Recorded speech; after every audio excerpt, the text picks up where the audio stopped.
La nourriture de nuit, c'est quand vous dormez et vous rêvez qu'on vous donne à manger. C'est un phénomène récurrent chez la plupart des personnes et qui pose un problème de santé énorme. Effectivement, ça pose un véritable problème de santé publique parce que une personne sur 5 est victime des nourritures de nuit. Chaque fois que la personne dort la nuit, la personne rêve qu'on lui donne à manger. Et quand la personne se réveille le matin, c'est son ventre qui est ballonné parce qu'effectivement, la personne a mangé la nuit. Comment peut-on définir la nourriture de nuit? Manger la nuit pendant qu'on dort, ce n'est pas dans les rêves que ça se passe. Et nous avions dit que les rêves sont un espace dans notre écran mental qui reflète nos pensées les plus intimes pendant le sommeil. Oui, quand on rêve qu'on est en train de manger, attention, ça ne se passe pas seulement sur l'écran mental. Ce n'est pas seulement dans l'écran mental qu'on voit qu'on est en train de manger, ça se passe automatiquement sur la voie physiologique. Ça veut dire que votre corps est également aussi en train de manger. Cela suppose 2 ou 3 choses. Ça suppose que c'est un symbole. Donc le rêve qu'on est en train de manger symbolise peut-être un événement qui doit arriver. En deuxième lieu, cela symbolise qu'on est en train d'être victime d'une manipulation diabolique à distance. Ou alors troisième, autre forme de type, c'est que automatiquement, on est en train de s'empoisonner. Voilà donc les 3 formes de mots qui peuvent être liés aux nourritures de nuit. Nous avions aussi dit qu'il y a plusieurs facteurs responsables de ce reflet. Dans le cas des nourritures de nuit, la gourmandise est le facteur numéro 1, puis viennent d'autres sources comme l'envoûtement et l'empoisonnement. Oui, sur 10 personnes gourmandes, c'est-à-dire que sur 10 personnes qui mangent beaucoup, au moins 6 rêves qui sont en train de manger la nuit. C'est donc le reflet sur l'écran mental du sentiment qu'on a vis-à-vis de la nourriture. Les véritables et vrais gourmands sont des gens qui rêvent toujours à beaucoup manger. Maintenant, les 4 autres personnes restantes peuvent rêver cela en passant sous forme d'un symbole. Vous rêvez par exemple que vous êtes en train de manger, c'est peut-être que quelque part vous aurez un événement qui doit arriver. Et les 2 autres personnes restantes sont forcément des gens qui sont victimes de support diable, c'est-à-dire que sont victimes des maléfices. On les envoûte pour cela. De nuit, les nourritures de nuit sont un vrai danger, surtout quand ça devient un rempart pour les envoûtements. Bombok, à titre de rappel, peut-on envoûter quelqu'un à travers les rêves? Oui, bien sûr, Alice, on peut envoûter quelqu'un à travers ses rêves. Parce que qu'est-ce qui se passe? Il y a un état, comme je l'appelle souvent, un état de sympathie à distance entre celui qui envoûte, donc l'envoûteur, et l'envoûté, et celui qui dort. À travers les rêves, c'est pour ça qu'il faut faire attention la nuit quand vous dormez. Parce que entre 1h et 3h du matin, que le sorcier, lui, va se proposer de vous envoûter par télépsychie. Donc, il envoie des incantations par voie mystique jusqu'à vous atteindre qui dormez. Et comme votre écran mental, votre mental est un récepteur, vous recevez par inhibition l'acte qui est proposé et qui est propulsé à distance, à quelques milliers de là. C'est comme ça que vous êtes envoûté. Donc on peut envoûter bien entendu quelqu'un par les rêves.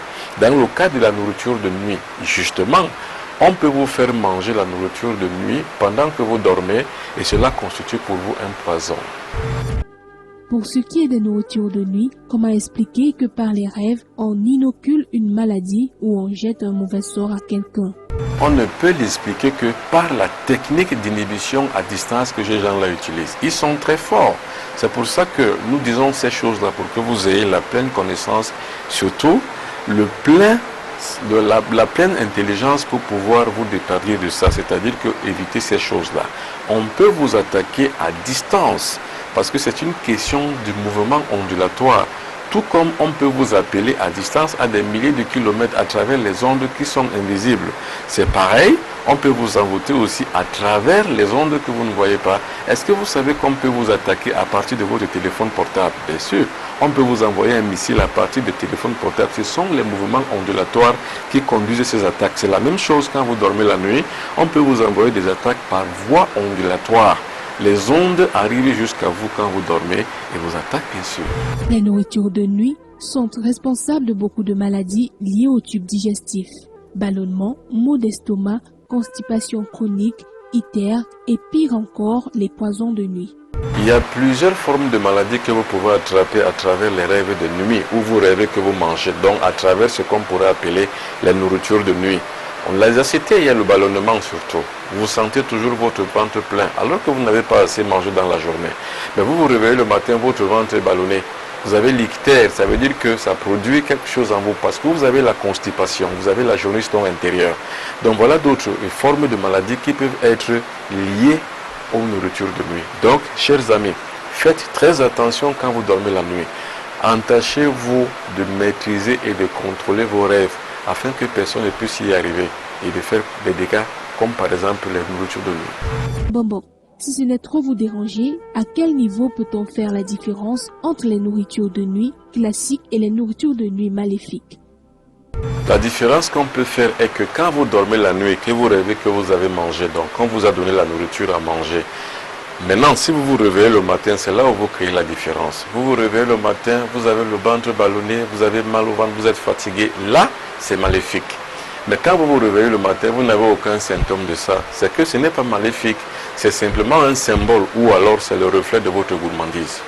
Comment est-ce possible? Comment expliquer les nourritures de nuit maléfiques? Comment le sorcier s'y prend-il pour envoûter quelqu'un? S'il vous plaît, Bombog, pouvez-vous être démonstratif? Ah bien sûr, les sorciers peuvent vous attaquer de plusieurs manières. Mais la manière la plus classique qu'ils utilisent le plus souvent, c'est qu'ils utilisent toujours une figurine. Ça veut dire qu'ils utilisent toujours une statuette qui a la forme d'un être humain. On baptise la statuette, on lui donne un nom, le nom de la personne à envoûter, donc le nom de la victime. On vous donne donc le nom à la statuette.